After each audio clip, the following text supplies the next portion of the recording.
Част 1 от пътуването ни до Япония. Ние се възползвахме от услугите на италианска туристическа агенция и бяхме в група с 13 италианци. Както ще видите по-нататък в следващите видеа, беше доста забавно. Освен това не бяхме с екскурзовод, а с координатор. Тоест, може да се включваш или да не се включиш, където прецениш по време на програмата. Хванахме 2 полета. Първия беше дългия полет с тръгване вечерно от Рим. Дават ти одеялце, възглавничка, можеш да гледаш филми или пък да играеш на игри, но каквото и да правиш, 10 часа са си 10 часа. Отделно имахме включена вечеря и закуска. Тук вече сме в Шанхай, Китай, където трябваше да изчакаме около 1 час за следващия полет, който беше по-кратичък, беше около 4 часа, като ни беше включен и обяд, а това моче беше много гадно.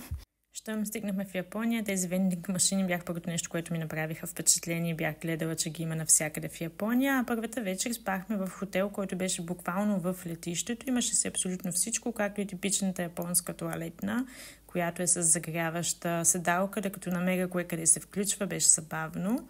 На сутринта, след като закусихме, си хванахме метрото, след което си хванахме влак и общо взето се отправихме към свещената планина Коясан, където трябваше да спим в манастир. Освен това спахме върху дюшек, ще ви покажа в следващите видеа, който се нарича футон на земята. Отделно имахме вечерта и типична вечеря с кимоно, където имахме много неща, които да опитаме. Ако ти е интересно, последвай ме за част 2.